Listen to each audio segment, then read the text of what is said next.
414 SPBG atau dapur yang rekeningnya itu kemudian rekeningnya either double atau rekeningnya dapurnya nggak ada atau dapurnya belum beroperasi. Sehingga kami mengembalikan. Ya, sementara itu pemirsa, tabir dugaan korupsi di tubuh BGN semakin terbuka. Kali ini Kepala Badan Gizi Nasional Sudaryono mengungkap banyak rekening SPPG yang tidak jelas.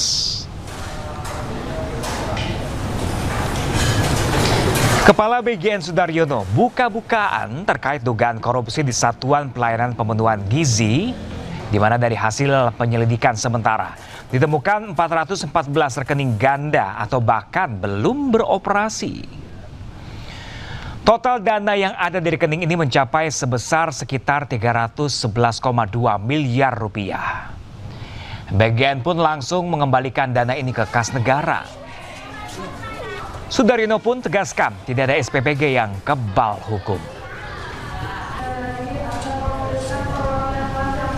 Kami telah menemukan adanya 400, bisa ditampilkan, 414 SPPG atau dapur yang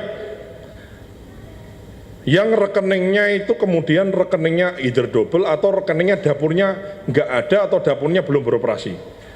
Sehingga kami mengembalikan uang negara, uang rakyat sebanyak 311 miliar 296.295.184.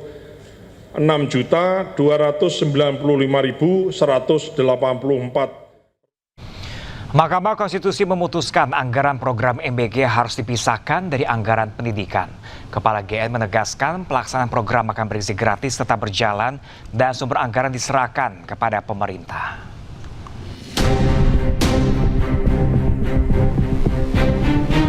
Mahkamah Konstitusi tegaskan makan bergizi gratis bukan bagian dari komponen utama biaya operasional penyelenggaraan pendidikan. Pemerintah mengalokasikan anggaran pendidikan 769,1 triliun rupiah atau sekitar 20% APBN di 2025 dan dari jumlah tersebut 223,6 triliun rupiah dialokasikan untuk program MBG bagi peserta didik. Menteri Sekretaris Negara Prasetyo Hadi mengatakan pihak Istana Kepresidenan akan mempelajari lebih dulu putusan MK terkait pemisahan anggaran program MBG dari anggaran pendidikan dalam APBN. Kami juga sudah mendapatkan informasi bahwa MK mengambil sebuah putusan, tapi memang yang pertama karena kami posisi sedang di luar kota secara resmi, kami belum menerima salinan keputusan tersebut dan tentu saja karena apapun keputusan MK tentu kita hormati, nanti akan kita pelajari karena bagaimanapun kalau berkenaan dengan masalah anggaran tentu kita tidak berdiri sendirian karena anggaran itu kan kita susun juga bersama-sama dengan teman-teman kita di DPR. Jadi mohon waktu. Badan Gizi Nasional atau BGN menyatakan pelaksanaan program makan bergizi gratis atau MBG tetap berjalan di tengah putusan Mahkamah Konstitusi yang mewajibkan pemisahan anggaran pendidikan dan MBG. Kepala BGN menegaskan lembaganya tidak berwenang menentukan sumber anggaran karena merupakan kewenangan pemerintah. Sejumlah mal di Jakarta dan wilayah lainnya tiba-tiba dipasang pagar setinggi hampir 3 meter. Pemasangan pagar ini viral di media sosial dan memunculkan tanda tanya di masyarakat.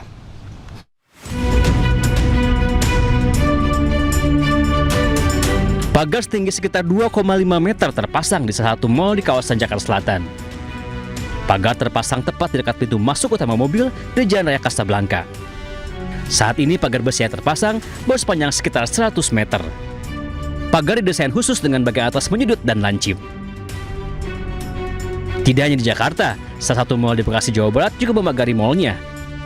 Seperti yang terjadi di mal di kawasan Pekayon Jaya, Bekasi, Jawa Barat. Terlihat pagar logam cukup tinggi memagari setiap sisi bangunan. Menanggapi banyaknya mal yang tiba-tiba memasang pagar, Polda Metro Jaya mengaku belum menerima pemberitahuan terkait adanya aksi massa yang diduga melatar belakangi pemasangan pagar pada sejumlah mal.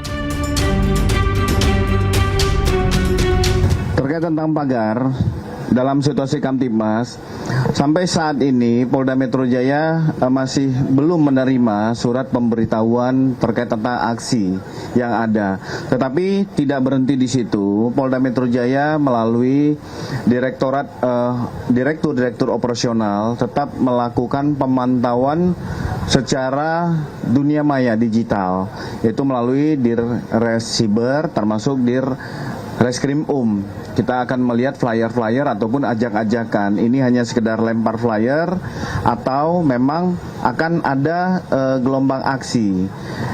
Kami juga akan berkoordinasi dari analisa perkiraan intelijen terkait tentang situasi terkini. Tetapi perlu kami sampaikan bahwa situasi sampai saat ini masih bisa dapat dikendalikan.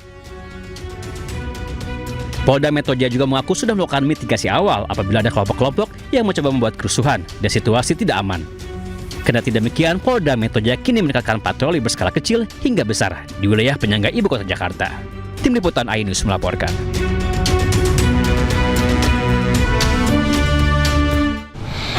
Sementara itu, pemirsa, pemerintah menegaskan negara dalam keadaan baik-baik saja. Masyarakat pun tidak perlu khawatir akan pemasangan pagar di sejumlah pusat perbelanjaan. Kita jangan memperbesar berita-berita yang tidak baik. Berita-berita yang menebar ketakutan itu sebaiknya diklarifikasi juga. Teman-teman wartawan kan bisa cek sendiri. Bisa bikin cek fakta, benar nggak fear mongering yang sedang beredar itu, ketakutan-ketakutan yang sedang beredar itu betul-betul nyata apa tidak. Karena teman-teman bisa cek di lapangan. Saya rasa kita harus optimis ya, keadaan negara kita baik. Sekarang pemerintah juga sudah jalannya sangat cepat. Barusan juga diskusi dengan seratusan lebih pengurus Kadin dan komunikasi dua arah, tanya jawab dengan Presiden tadi, masukan-masukan mereka sangat konstruktif, diterima dengan baik oleh Presiden, dan nggak ada alasan buat kita nggak maju kan. Jadi yang fear mongering itu teman-teman cek di lapangan ya. Saya rasa nanti teman-teman bisa menemukan itu benar nggak sih.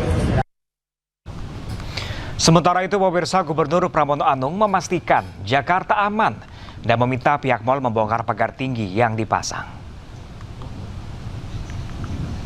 Dengan pemasangan pagar, saya juga mengamati mungkin bagian dari kekhawatiran, tetapi nanti pada saatnya pasti saya akan minta untuk pagar-pagar itu dilepas kembali. Karena kekhawatiran yang berlebihan juga tidak baik. Dan saya sebagai Gubernur Jakarta, koordinasi dengan TNI, Polri, aparat penegak hukum lainnya, kami akan menjaga Jakarta. Mudah-mudahan Jakarta selalu aman, nyaman. Di tengah maraknya korupsi dan rencana kenaikan gaji gubernur, gaji ASN di Maluku Utara terpaksa dipotong. Gubernur Maluku Utara Shirley Choanda beralasan pemotongan terpaksa dilakukan karena anggaran pemerintah daerah alami defisit. Secara pribadi dan mewakili Pemprov Maluku Utara mengucapkan permintaan maaf mulai bulan Juli 2026 TPP untuk ASN level staff dan P3K akan dipotong 10%. Pemerintah Provinsi Maluku Utara resmi mengambil langkah efisiensi dengan memangkas tambahan penghasilan pegawai ASN. Gubernur Maluku Utara Shirley Choanda menegaskan keputusan ini diambil sebagai langkah terakhir karena kondisi fiskal semakin berat, terutama setelah pemerintah pusat memotong anggaran daerah sebesar 709 miliar rupiah. Oleh karena itu, dengan berbagai pertimbangan dilakukan efisiensi potongan 10% untuk TPP mulai bulan 7 sampai bulan Desember itu menghasilkan efisiensi 67 miliar. Artinya kita masih tetap defisit 51 miliar. Solusinya adalah peningkatan PAD. Jadi, apakah bisa tidak dipotong? Tidak bisa. Dengan berbagai simulasi itu yang terbaik yang bisa dilakukan. Oleh karena itu, saya mewakili pribadi dan pemerintah Provinsi Maluku Utara memohon maaf atas pemotongan ini, memohon pengertiannya dan menginfokan penjelasan bahwa memang fiskal kita dalam kondisi yang sulit untuk tidak dilakukan pemotongan karena rencananya pemangkasan akan diterapkan mulai Juli hingga Desember 2026. PNS, staf, dan P3K akan dipotong sebesar 10%. Sementara eselon 1 hingga 4 sudah sejak awal Januari ini dipotong sebesar 20%.